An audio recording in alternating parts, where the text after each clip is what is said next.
I don't know how many will remember these old wheel spinners.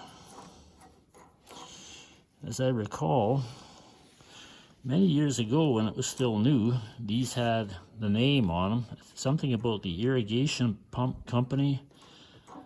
Obviously this one has had a lot of wear over the years and it's no longer readable, although there is something here. If I can get it taken off and shined up a little bit with some steel wool, maybe I could read something on there.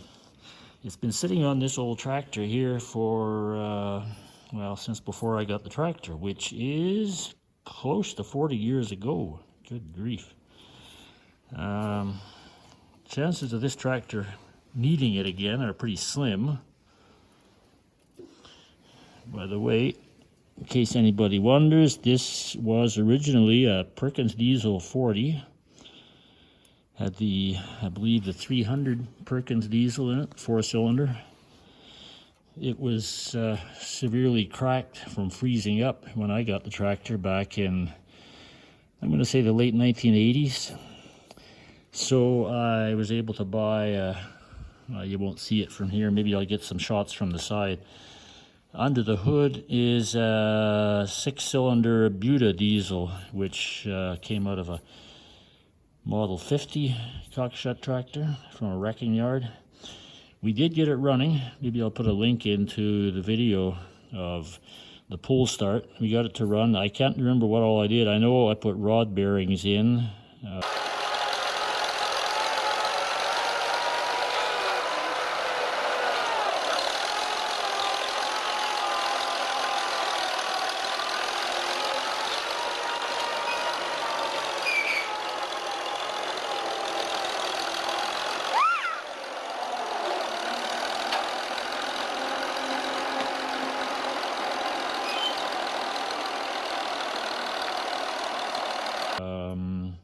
Other than that, I can't remember what all went into it, but not a whole lot. It ran, not great.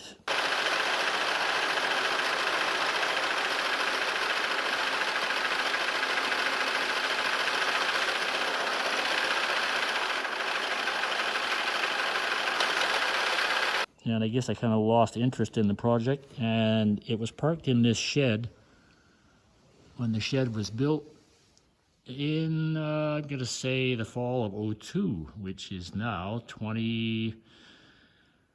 a good 22 years ago. So here it sits. These late model 40s had the deluxe Nodler seat on them, which was an improvement on the old ones. Of course, they had disc brakes. What else? Oh, I can't get this light set in the right position for the camera. Full fenders, of course. One major difference on these compared to the cockshuts with the Buda diesel or gas engine, you'll notice air intake on one side. Well, you can't see it now, but the exhaust is on the right-hand side of the hood. Whereas these Perkins diesel 40s had the exhaust on the same side as the intake due to the design of the Perkins engine having exhausted intake on the same side. So this hood will be unique to a Perkins diesel 40 cockshut tractor. So the one that's on there obviously is from my parts department, and old rusty Buda. I'll give you a bit of an outside front and side view of the 40. That's a spare power takeoff down there on the floor. I think it needs work.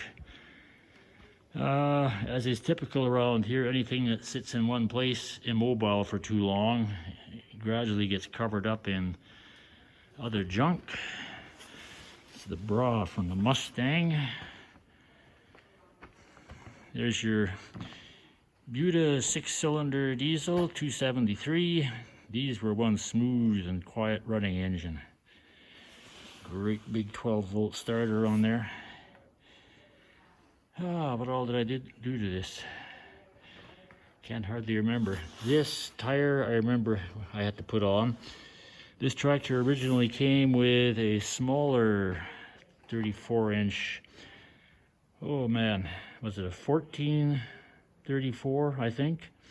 So when one of them split open on me, in the process of moving it around, I had to replace it, obviously drain the chloride, and I had this used 18434, which is obviously a little bit bigger size.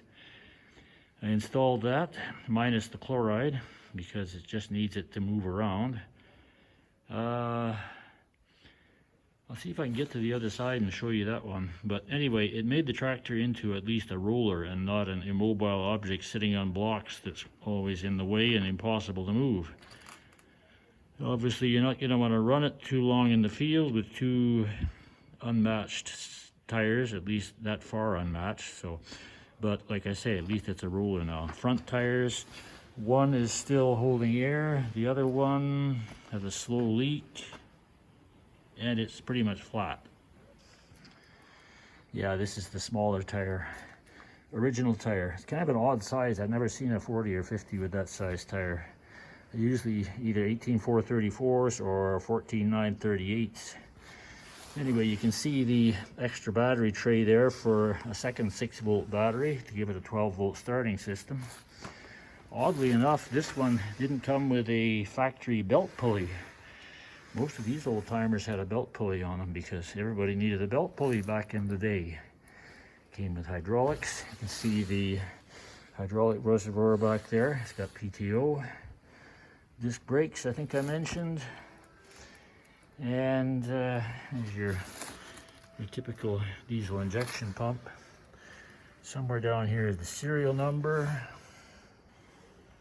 Well, maybe the Perkins diesels had the serial number on the opposite side of the frame, because all the gas models I have seen like this have a serial number right on top of this flat piece of cast iron there. So I'll have to check the other side.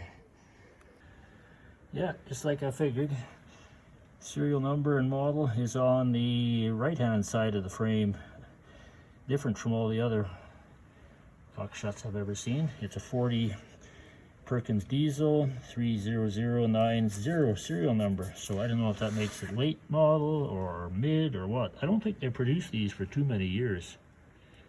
I'm thinking like 56, 57, thereabouts.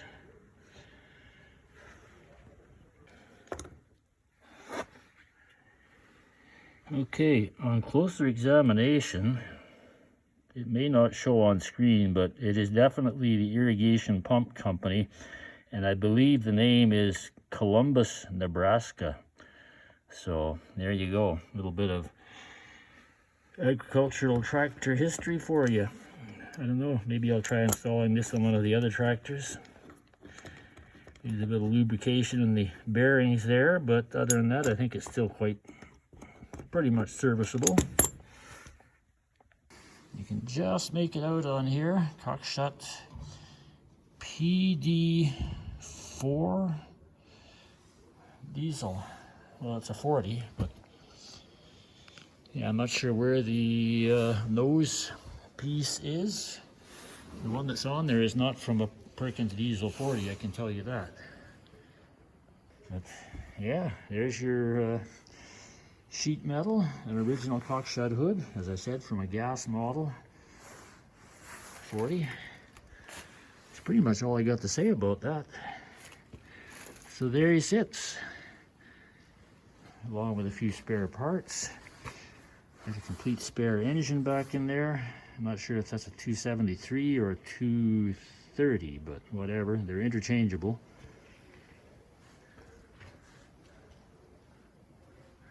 So there you go.